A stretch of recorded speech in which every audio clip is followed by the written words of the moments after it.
소통의 지위 미세한 차이를 고려하는 사람이 집단에서 인정을 받는다.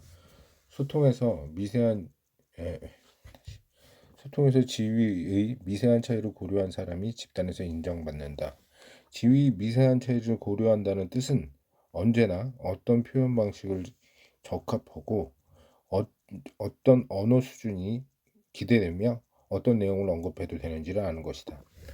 불문법 같은 이런 코드를 무시한 경우 처음에는 주로 간접적으로만 제재가 가해진다. 당황한 표정, 잦은 말 끊김, 알 수 없는 한눈 팔기 등 간접적인 제재의 전형적인 표시이다.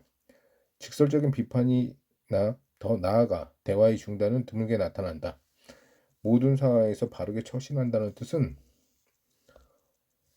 지위, 지위의 차이를 고려하는 표현 방식을 그것에 맞춘다는 것을 의미한다. 최정상에 있는 사람들도 이러한 능력을 갖춰야 한다. 페이스북 최고 경영자로서 최근에 미국 의회에서 진술해야 했던 마크 저커버그는 그는 평소에 입던 회색 후드티 대신에 검은색 양복을 입었다. 세계에서 5번째로 부자가 되는 그는 IT 문외한임을 입증하는 의원들의 질문에 아주 정중하게 대답했고 꼬박꼬박 질책명을 붙였다.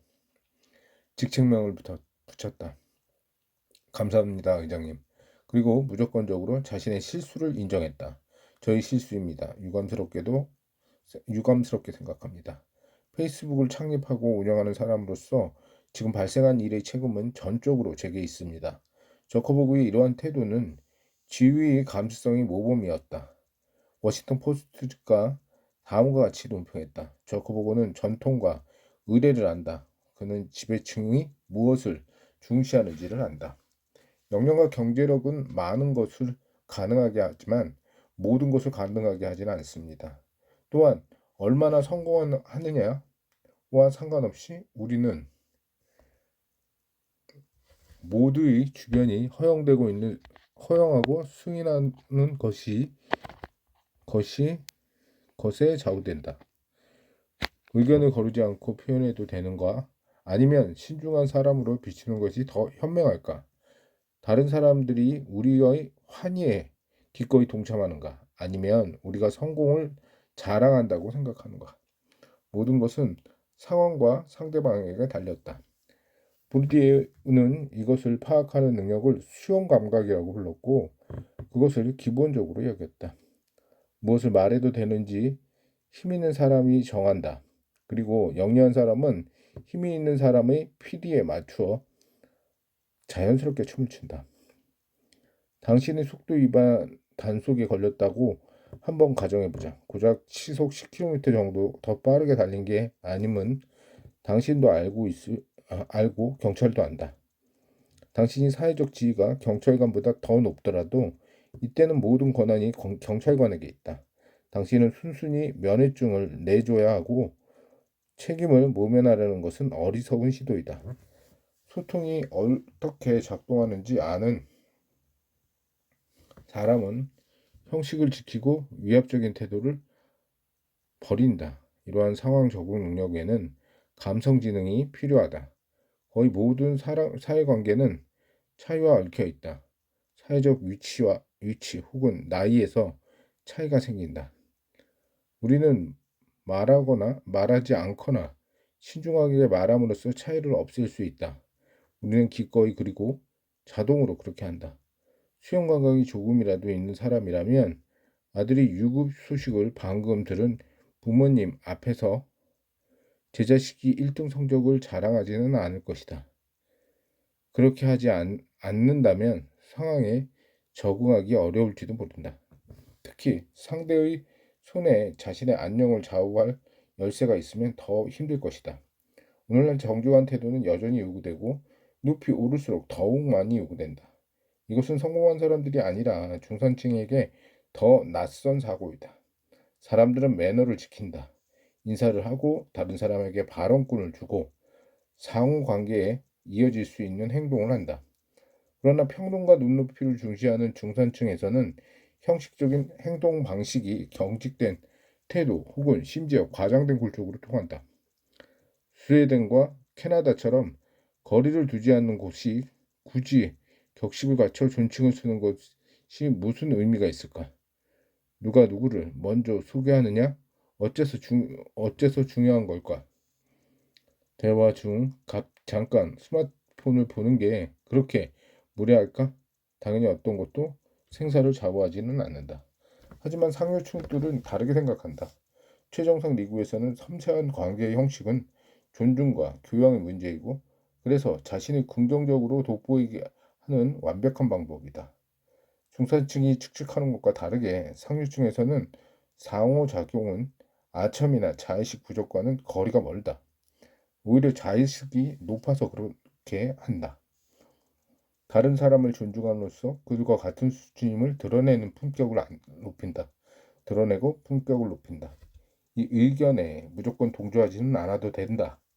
상류층의 격조 높은 매너가 편치 않으면 강요하지 않겠다. 하지만 위로 도약하고 싶다면 무엇을 수용될지 만한지 알아차리는 감각을 갈고 닦을 필요가 있다.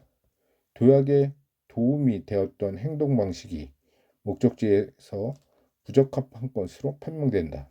그러면 최정상, 사교 모임, 명문가 혹은 한 단계 높은 사회 계급에서 진입하는 즉시 명심해야 한다. 침착하라. 계급 상승은 인식의 전환이다. 새로운 환경에서 정식으로 소속되어 조화를 이루고 싶다면 과함보다는 모자란 것이 낫다는 것을 잊지 마라. 1. 업무 얘기를 적게. 특정 수준으로부터 전문 지식 통달이 가치를 잃는다.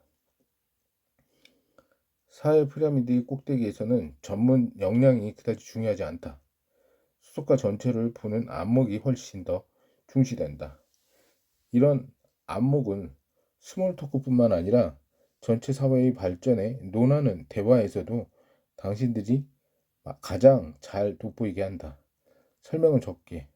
비슷한 사람끼리 대화를 할 때 당신은 대화를 주도하는 사람인가?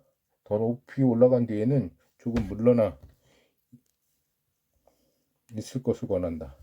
산소가 희박해서 고지대에서는 대부분의 사람들이 웬만한 내용을 알고 긴 설명은 지루하다.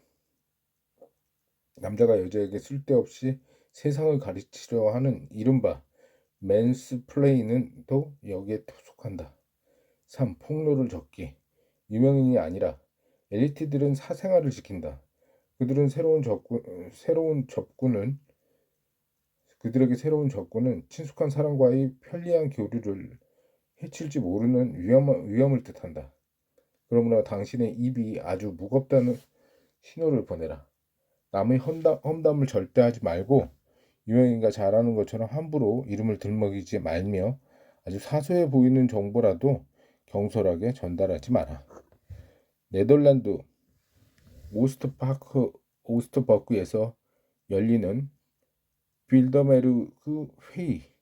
미국과 유럽 경제 재계 왕실 관계자들이 약 100명에서 150명 정도 모여 다양한 국제 정치, 경제 문제를 토의하고 비밀리에 정책을 결정하는 모임에 초대되는 것은 사회적 기사, 자기 수요와 같다. 매년 그곳에서 정계, 재계, 학계, 왕실이 높은 사람들이 모여 최신 주제를 논의한다. 자유롭게 생각을 말하고 전할 수 있게 하기 위해서 100년 전통의 채텀 하우스 규칙을 따른다. 토론에서 나온 정보를 자유롭게 이용할 수 있지만 누가 어떤 발언을 했고 누가 참석을 했는지 밝혀서는 안 된다. 무엇을 말해도 되고 무엇을 말하면 안 되는지 확실히 구별하기 어려울 때는 이 규칙이 좋은 척도이다. 말하지 말고 보여라. 독일의 경우 약 5,700만 명의 스마트폰을 갖고 있다. 지위 상징의 가치로 보면 스마트폰은 완전히 평범하다. 이들 중에 42%가 아이폰을 가졌고 16세에서 25세 사이에는 60%가 아이폰을 쓴다. 지위 상징의 가치가 생각보다 그리 대단하지 않다. 한 동료가 점심 식사에 아이폰을 절대 챙겨가지는 않는다. 점심 식탁에는 아무도 그녀의 아이폰을 보지 못한다. 그녀는 한 연구를 인용해 이유를 설명한다. 연구에 따르면 디지털 소통이 최대 85%까지 시간을 갉아먹기 때문에 지식 노동자들은 거의 일을 못할 지경이라고 한다. 사람들은 이 얘기에 크게 감명을 받는다. 핸드폰 구명주의를 실천하는 사람들은 상대방에게 다음과 같은 메시지를 전달한다. 나는 아무것도 구속받지 않는다. 나는 내 인생을 통제한다. 내게 실시간 뉴스와 좋아요보다는 진정한 인간관계가 더 중요하다. 이보다 더 확실한 지위 상징 또 있을까? 밀리니엄 전환 후 약 20년이 흐른 지금 사물이 명확한 언어를 말하고 소유물에 대해서 우리 태도가 더 많은 메시지를 전달한다.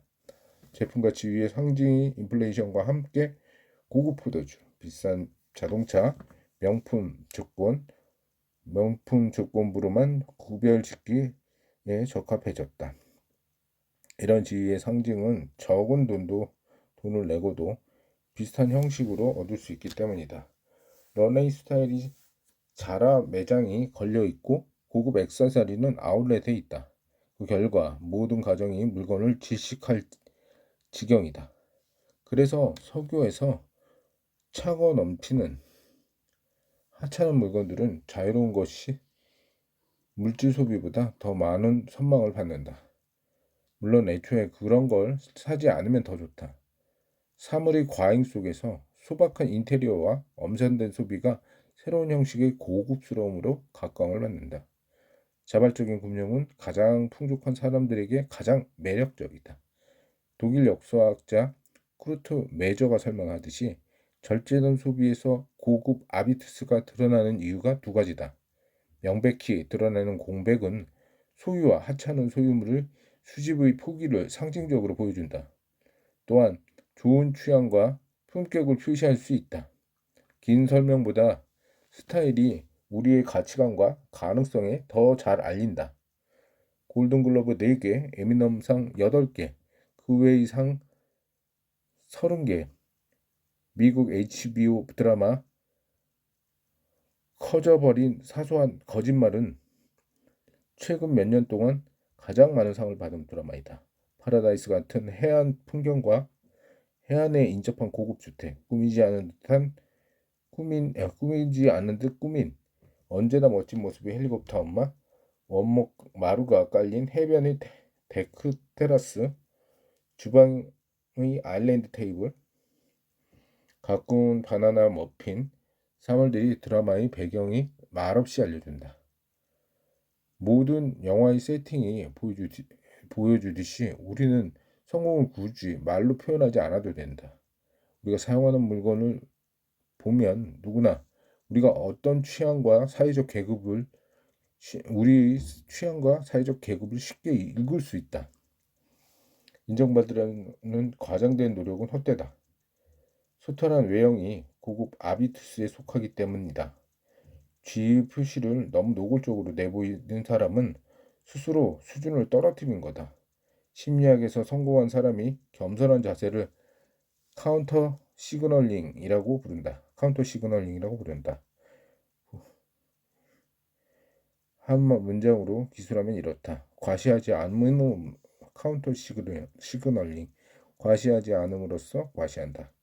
예를 들어 하버드 졸업생이 보스턴에서 학교를 다녔다라고 하는 것. 파티 주최자가 맛 좋은 샴페인의 출처를 거래처 농장 알브레이트라고 한다. 엄격한 원칙에 따라 기업을 경영하느냐의 질문에 그러려고 노력하고 있다라고 답한다. 성과와 성공을 낮춰 말하거나 아이러니로 표현하는 것은 지위와 스타일을 말한다는 뜻이기도 하다. 자신과 타인에게 아무것도 입증할 필요가 없기 때문에 탑클래스는 절제할 줄 알고 말로 하는 평가 없이도 사물의 가치를 알아볼 수 있다. 탑클래스에 속하지 않은 사람들은 누가 탑플레이스인지 제대로 알아채지 못한다. 대를 이은 엘리트는 구별에 신경을 쓰지 않는다. 왜일까? 큰 동물은 작은 동물에게 얕잡아 보는 것이 신경을 큰 동물은 작은 동물에게 얕잡아 보이는 것에 신경 쓰지 않는다. 구체적이고 후의적이고 구체적으로 호의적으로 해결지향적으로 구체적으로 호의적으로 해결지향적으로 토크쇼든 대담이든 새로운 어조가 유행이다. 이사가 부소장에게 고함을 지르고 고객이 무례하게 굴고 최고의 운동선수가 자신의 좌절을 욕으로 표현하는 것은 이제 불쾌감 그 이상을 불러일으킨다.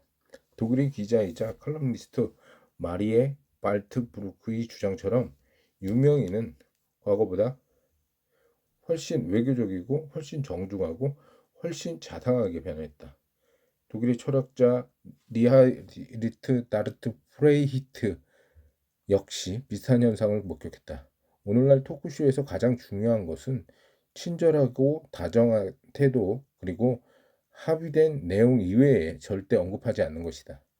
일상에서도 이런 태도는 모범으로 통한다. 그러나 언어의 궤도를 이탈하면 강함보다 오히려 취약함의 증거가 된다. 자신의 주의를 이용하려 해야 할 만큼 무능하거나 어떤 표현이 사회적으로 수용되는지 모른다는 뜻이기도 때문이다. 권위가 느껴지되 부드러운 표현의 방식이 최고의 품격을 만든다. 자연스럽게 품위와 자제력을 드러내고 논리적인 주장으로 자신을 입증하는 위치에 있음을 알려준다. 독일의 컨설팅 회사 롤랜드 버거는 언어 아비투스를 입사 선서문에 명시한다. 우리는 고객의 언어로 말하고 고객의 성품과 과제 그리고 비전을 안다. 따라서 우리는 고객을 관찰하고 경청한다. 우리는 고객에게 주의와 존중을 기울인다. 그럼에도 세상은 아주 무례한 사람에게서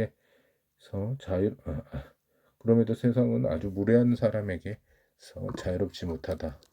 어느 곳에서나 공격적이고 상대방을 깔보는 우두머리형 인간이 수두룩하다.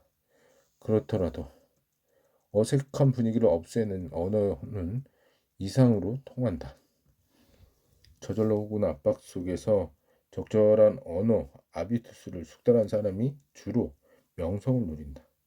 어려서부터 몸에 배이도록 수사학 기술을 익힌 사람을 가장 선고한다. 독일 전 경제 기술부 장관 카롤 테리오도르주 구텐베르크는 한때 총리보다 더 인기가 높았다. 그러나 결국 그는 실패하여 사임했다. 이와 상관없이 독일의 약 절반은 그의 정치적 재기를 바라는 것 같다. 그가 굳건히 사회적 인정을 받은 이유 중에 하나는 언어 능력이다. 그의 연설은 격식 있고 전문적이며 우아하다. 그는 귀족 가문의 자손으로서 어려서부터 언어의 영역을 키워왔다. 12세의 가족을 대표하여 동호회 창립 기념일이나 직원 가족 행사에 축사를 했다. 또래 아이들에게 라틴어 단어를 외우는 동안 그는 5분 안에 관중을 설득하는 방법을 터득했다. 상류층 자녀들은 명성을 가장 많이 좌우하는 언어 아비투스를 집에서 가족 식탁에서 습득한다. 그에 비하면 학교에서 습득하는 언어 역량은 외국어 학습과 같다.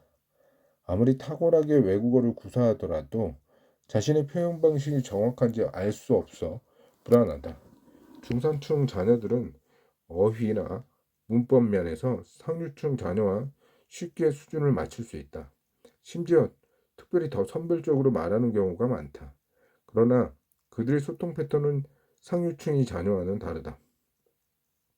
상류층의 수사학은 구별짓기와 사회적인 우월성을 드러내는 것을 목표이다. 주의는 확정되었으므로 권위와 책임이 중요하다. 국수수만이 이 리그에서 경기를 펼친다. 그에 비해 중산층은 확실히 적은 자원을 토대로 한다. 그들은 높은 지위를 먼저 달성해야 하고 이런 감정에서 다른 톤이 생긴다. 중산층의 소통 방식에서는 좋은 협상력과 자기 홍보력이 중요하다. 그들의 언어 방식에서 확인할 수 있다. 같은 목표를 두고 여럿이 경쟁할 때 감정적으로 동요하지 않고 수사학을 유지하기가 더 어렵다. 언어가 금세 방어적으로 들리고 가르치려는 것처럼 보이며 조급함이 느껴진다. 작은 차이지만 눈에 띈다. 예를 들어 일요일 토크쇼나 프로젝트 회의 때 말이 끊기를 어떻게 다루느냐의 차이가 드러난다. 지위가 높은 사람들은 다른 사람의 말을 끊어도 느긋하게 반응한다. 끼어든 사람은 그냥 무시하거나 감정적인 동요 없이 조용히 저지한다. 그 다음 아무 일도 없었던 것처럼 하던 말을 계속 이어간다. 이런 태도는 청중에게 다음과 같은 메시지를 전한다. 나는 내 말을 경청하라고 부탁할 필요가 없다. 내 말은 경청할 수밖에 없다. 반면에 자신의 지위가 위태롭다고 느끼는 사람들은 말을 끊기를 상대방이 무례가 아닌 개인적인 공격으로 받아들인다. 그래서 대화가 쉽게 싸움으로 번진다. 내 말이 끝날 때까지 기다려줄 수 없습니까? 당신이 말할 때 내가 방해한 적이 있던가요? 애석하게도 분노는 아무런 이익을 주지 못한다. 끼어들지 말라고 지적하는 목소리가 떨리고 눈빛에 공격성이 서리면 오히려 이미지가 크게 손상된다. 자신의 권리를 요구해야 한다면 그것은 높은 지위의 증거가 아니다. 진정한 리더는 무례에 흔들리지 않고 비판적인 상황에서도 격식을 유지하면서 자신을 돋보이게 한다. 이러한 태도는 양보심이나 관철 능력 부족과 무관하다. 목표는 더 중요한 주체를 망각하지 않도록 대화를 구성하는 것이다. 자신의 지위를 불안해하지 않고 오직 중심 주제에서만 집중한다면 이런 목표는 쉽게 이룰 수 있다. 그러므로 시간을 갖고 여유롭게 대답하고 목표를 명확하게 하며 짧고 인상적인 문장으로 제안하라. 진정한 리더는 혹시 어쩌면 이라고 하지 않고 나는 뭐뭇을 지지합니다. 왜냐하면 이라고 말한다. 단호하고 명확하게 그리고 결과지향적으로 지위가 높다고 해서 마법을 부릴 수 있는 것은 아니다. 상류층을 총괄 능력을 높이 본다. 총괄 능력이 있는 사람들은 상황을 종합적으로 분석하여 현실을 직시하고 영향을 미칠 수 있는 일에 집중한다. 불평, 자기 방어, 남 탓하기는 주로 성공하지 못한 사람들에게서 자주 목격된다. 누가 IT 부서가 아니랄까봐. 도대체 누가 또 그런 걸 고안한 거야? 그 돈을 누구 보고 내라는 거지? 고급 언어 아비투스는 다르게 돌린다. 예를 들어 다음처럼 2018년 여름 JDF 방송국 기자인 두냐 하이알리는 부업을 했다는 이유로 비판을 받았다. 하이알리는 완벽하게 반응했다. 나는 JDF 밖에서 나의 직업을 더욱 자기 비판적으로 점검할 것입니다. 이 말에 누가 토를 달겠는가? 지도력을 입증하고 해결책을 지향하는 언어 방식은 넉넉한 통장 잔고도 높은 직책도 요구하진 않는다. 그런 언어는 모든 리그에서 더 큰 선망을 받는다. 지도력과 해결책 지향에 덧붙여 호의까지 추가된다면 가장 이상적이다. 바이마리 고전주의 4대 거장 중에 한 명인 요한 고트프리드 헤르더의 정의에 따르면 호의란 할 수 있는 한 최선을 다해 서로의 삶을 편안하게 해주기로 결정하는 것이라고 한다. 최상의 리그에서는 이러한 사고방식이 당연한 일이다. 최상층은 자신을 우상화하지 않는다. 그들은 같은 계급 안에서 서로를 축하하고 의식적으로 교류한다. 저마다 자기의 위치에서 특별한 존재이다. 훌륭한 지도자는 직원과 다른 이해관계인에 대할 때도 이런 태도를 취한다. 그들은 다른 사람을 빛나게 하고 인정을 아끼지 않는다. 메시지 뒤에 붙인 엄지 이모티콘, 감사 편지, 축하 편지, 존중, 초대, 찬사 등이 명확하게 인정을 표현한다. 호의를 베푸는 사람과 받는 사람 모두에게 고상함을 준다. 경영 컨설턴트 도르테아 아시스와 도르테 에이히터가 특히 이를 강조했다.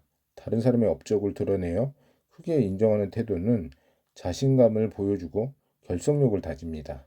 또한 자신과 상대방이 자기애를 강화하는 데 도움이 되고 분위기를 관리하는 최고의 방법입니다. 상류층에서는 상대방의 가치를 높이는 태도가 당연시되지만 이러한 태도가 애석하게도 모든 계급에 있는 것은 아닙니다. 하류층에서는 종종 슈바빙 지역의 속담이 잘 들어맞지요. 욕하지 않는 것이 큰 칭찬이다. 욕하지 않는 것이 큰 칭찬이다. 욕하지 않는 것이 큰 칭찬이다. 생일 파티의 주인공이 친구를 초대했다. 스피커에서는 파티 음악이 흘러나온다. 누군가 축사를 위해 수푼으로 유리잔을 두드린다. 자, 여러분 주목해 주세요. 내게 주어진 힘든 임무를 완수해야 할 때가 온 것 같네요. 목을 가다듬으면서 축사를 시작한대. 여기 케이크에 꽂힌 초루를 보세요. 잠시만. 말도 안 돼. 장난이지. 초가 진짜 40개야. 어색함을 덜어주는 좋은 의도였을까?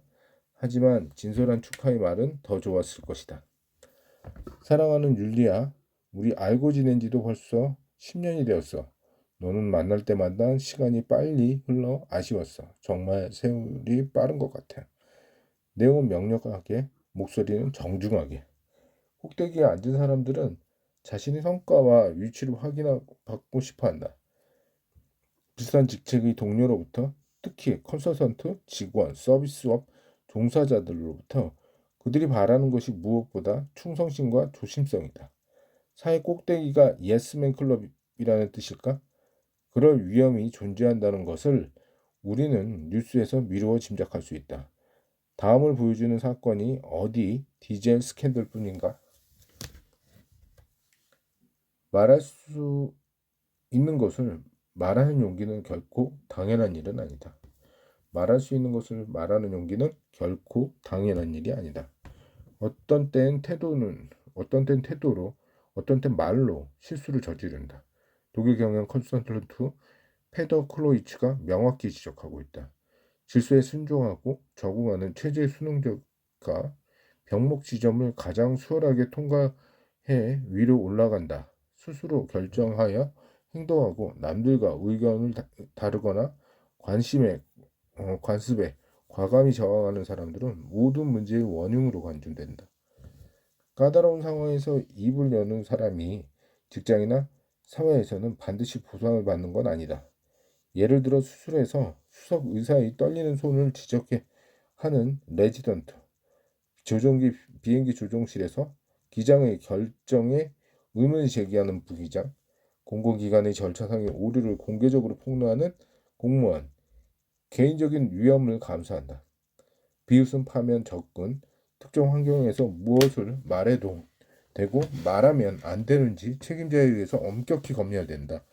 브리디에가 경고했듯이 모든 발언은 말해야만 하는 것과 암묵적인 규칙에 따라서 말해도 되는 것이 타협아니다. 무조건 입을 다무는 편이 가장 좋다는 뜻은 아니다. 자신의 신념과 불만을 표현하는 것은 개인의 정직성의 문제이다. 그러나 정직하게 뭔가 말할 때 자신의 위치를 고려하여 적합한 표현을 찾아야 한다. 브리디에는 이런 노력을 완곡하라고 한다. 다시 말해 계급의 경계를 넘을 수 있는 방식을 찾아야 한다. 먹을 만한 요리를 하며 진술을 밝히면 비록 전부는 아니더라도 꽤 많은 말을 전달할 수 있다. 넷플릭스 드라마 지정 생존자에는 법률 자문가가 아주 정중하면서도 명확하게 진실을 전달하는 모범적인 장면이 많이 나온다. 일례로 백악관 법률 자문가 캔드라 데이치와 변호사인 퍼스트레이트 알렉스 커크만의 대화를 보자. 캔들아, 커크만 여사님 직접 오실 줄 몰랐습니다. 퍼스트레이트, 내가 같이 있어야 할 것 같아서요. 캔들아, 물론입니다. 여사님이 당연한 권리니까요. 조수에게 신디, 커드만 여사님을 방청객으로 안내해 주세요. 퍼스트레이트, 아니에요. 나는 오늘 공동 변호인으로 왔습니다. 캔들아, 신디에게 방청석으로 모시세요. 퍼스트레이트, 존중을 담아 말씀드립니다. 여사님, 그건 좋은 생각이 아닙니다. 퍼스트레이디, 왜죠? 캔들아, 이번 재판에는 여사님이 어머니가 소환되었기 때문입니다. 아, 퍼스트레이디, 그러니까요. 캔들아, 바로 그래서 만류하는 겁니다. 여사님이 사적인 관계가 연루되니까요. 퍼스트레이디, 배려는 고맙지만 내 마음도 이해해 주세요. 내 가족에게 이러한 결정을 내려지는 걸 남처럼 보고 있을 수는 없으니까요. 지위가 높은 사람들을 대할 때는 올바르면서 단호한 태도가 필요하다. 입장을 명확히 밝히되 상대방의 권력을 인정하고 민감성을 고려해야 한다. 균형 잡힌 수사학에는 어느 정도 정신적 민첩성이 요구된다. 친절하면서도 단호한 언어 방식을 유년기부터 내면화하지 못한 사람은 초기에는 철저한 준비가 없으면 되는 일이 거의 없다. 하지만 연습을 거듭할수록 단호한 언어 방식이 점점 입에 붙고 심지어 그 방식이 당신의 환경을 체득한다. 설령 설득에 성공하지 못하더라도 자책할 필요가 없다. 초기에는 다음 4단계에 따르면 도움이 된다. 첫째, 확신을 보여라. 둘째, 전달할 내용을 명확히 말해라. 셋째, 권고하라. 넷째, 넷째, 긍정적인 결과를 제시해라. 첫째, 확신을 보여라.